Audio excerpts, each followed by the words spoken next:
Now let's talk this through by speaking with Professor of International Relations of Strategic Studies, David Aworawo. Thank you so much for joining us on World Now. There have been several reactions to the fact that Rwanda is even a center of Chogum. In the first place, what is Rwanda doing in the Commonwealth?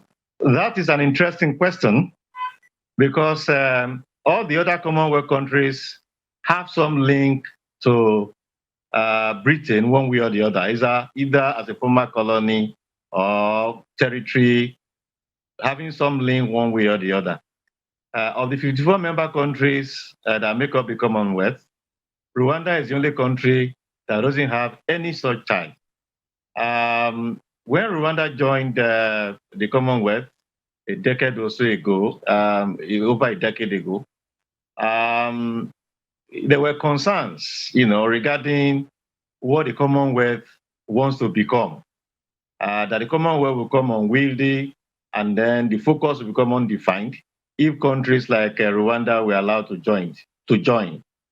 But somehow, the member countries agree that Rwanda should join, and Rwanda is the only country that stands out as a country with no link, either colonial or otherwise, to Britain, that is a member of the organization. But one kind where they have tried to justify their inclusion, their membership of the Commonwealth by saying that a cardinal point in their foreign policy is multilateralism.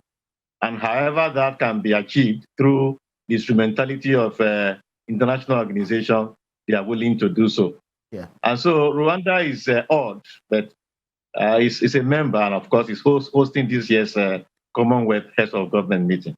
Well, a journalist and writer, Michelle Arong, says Rwanda is a brutal, repressive regime holding the Commonwealth in terms summit. There is holding the Commonwealth summit there is a sham. So looking at the objective of the Commonwealth in terms of justice, democracy, among others, do you feel it's out of place for Commonwealth to have held this meeting in Rwanda?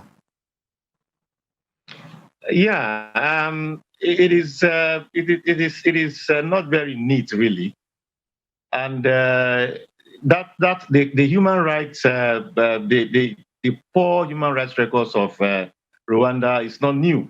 In fact, when Rwanda joined the Commonwealth, there was a lengthy report that was submitted to the Commonwealth members, indicating that Rwanda had poor human rights records, and that Rwanda should not be allowed to join the Commonwealth since protection of human rights, democracy and freedom, and the protection of women and the youth are cardinal, point objectives of the Commonwealth.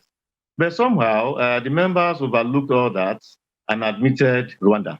Unfortunately, not much has changed in the past almost 2 decades or so since that report was presented. Just this year, there have been reports of people arrested, incarcerated, not tried, without trial, and brutality, at different levels and sectors of the government in Rwanda. So it is actually almost inexplicable that, considering what the Commonwealth stands for, Commonwealth Heads of Government meeting can be hosted by Rwanda.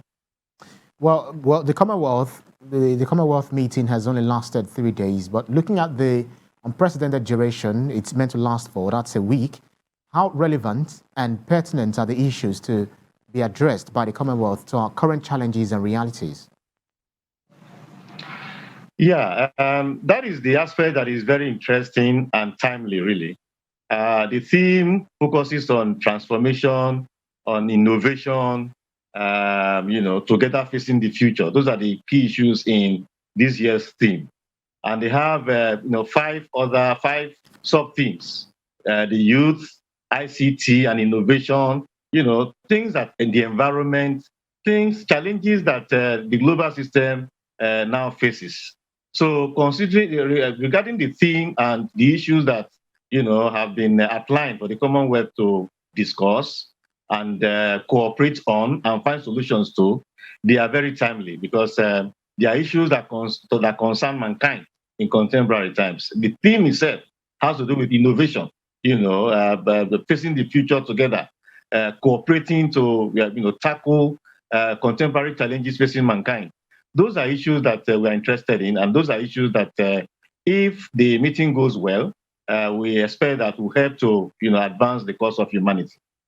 Well, the Commonwealth seems to be, expanding its base because there are non-English countries now applying to join the Commonwealth. What exactly is the cause of the attraction for them? Is it political or commercial reasons? The Commonwealth actually provides opportunity for countries to cooperate, to establish, to intensify linkages that are productive and positive to individual countries' development. That is the main attraction, really. And even though the origins, the origins of the Commonwealth and all that, some other countries consider it insulting, associating with a country that was their former colonial master. But they seem to have, put that behind them now and focus on the specific, gains that can be got from the Commonwealth, and countries have actually benefited from it. Advancing democracy, human rights, women, youth, the environment, ICT and innovation. These are issues that countries are interested in, and that these are issues on which countries have benefited, over many years. That is the attraction. Countries want to, link with other countries. They want to cooperate with other countries to solve their problems and improve, their conditions and advance development generally. The Commonwealth offers a platform to achieve that. Well, we'll try to see how that is actually going to, pan out at the end of the day. We'll see. Thank you very kindly, David Aworawo, Professor of International Relations and Strategic Studies. Thank you so much. Thanks so very much for having me on.